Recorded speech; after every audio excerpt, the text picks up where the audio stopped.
Ya, pemirsa, pesawat kepresidenan yang membawa Joko Widodo dan rombongan saat ini atau Rabu sore waktu setempat meninggalkan Pangkalan Udara Militer St. Andrew, Washington DC untuk kembali ke tanah air. Dan kita sudah tersambung dengan Nova Purwadi dari Voice of America, langsung dari Washington DC, Amerika Serikat. Selamat pagi, Nova. Nova? Selamat pagi, Lady dan Rizky dan pemirsa RCTI di seluruh tanah air. Baik, Nova, ini berkenaan dengan kunjungan Presiden Joko Widodo ke Amerika Serikat. Apakah Presiden Jokowi saat ini sudah bertolak dari Washington DC? Kami ada tim yang sedang memantau penerbangan dari Bandara Pangkalan Gabungan Andrews tak jauh dari Washington DC, dan menurut jadwal pesawat kepresidenan akan berangkat pada pukul 17:50 sekitar 3 menit lalu, tetapi kami harus terus memantaunya untuk memberi kepastiannya kepada Anda. Tapi jadwalnya adalah demikian, dan Presiden Jokowi akan langsung ke Indonesia, tidak lagi ke San Francisco seperti telah kami laporkan sebelumnya. Demikian. Baik, kemudian apa saja kegiatan Presiden Joko Widodo di hari terakhir hari ini, Nova? Hari terakhir hari ini cukup padat. Presiden Jokowi bertemu dengan sejumlah pihak, termasuk diantaranya Wakil Presiden Joe Biden yang menjamu Presiden Jokowi di kediaman pribadinya di Washington DC. Ini merupakan salah satu bentuk penghormatan terhadap negara yang oleh Amerika mempunyai ikatan strategis yang cukup dekat dan kemitraan strategis pula.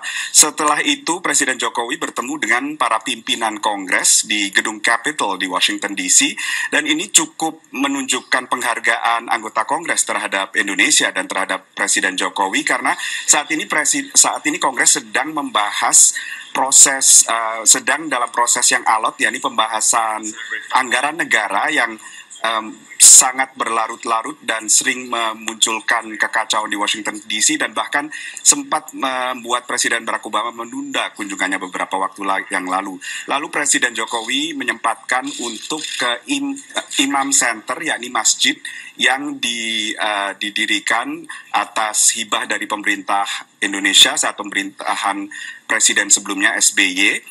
Dan Presiden menyempatkan diri untuk bertemu dengan sejumlah tokoh masyarakat dan juga melakukan sholat di Masjid Imam tersebut. Baik, Nova, pertanyaan terakhir tentang kesepakatan antara Indonesia dengan Amerika terkait dengan kemitraan. Apa saja hasil kesepakatan antara Presiden Joko Widodo dengan Presiden Barack Obama?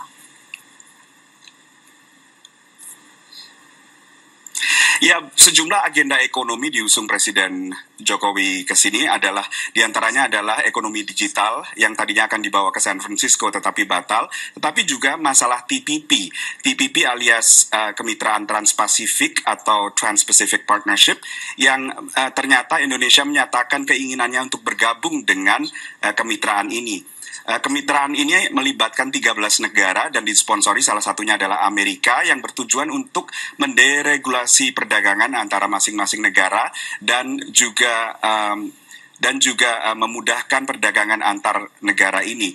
Dan banyak analis yang mengatakan bahwa TPP ini diperlukan karena untuk negara seukuran Indonesia dengan 250 juta penduduknya, perdagangan Amerika ke sana levelnya tidak seoptimal, tidak semaksimal mungkin, karena level perdagangan dengan Indonesia dikatakan hampir mirip dengan negara-negara Amerika Latin yang penduduknya sangat sedikit.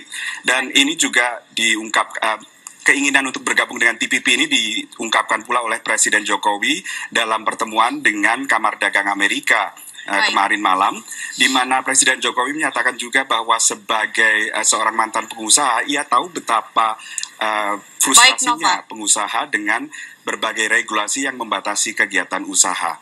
Demikian. Baik, terima kasih. Nova Purwadi melaporkan langsung dari Washington DC, Amerika Serikat.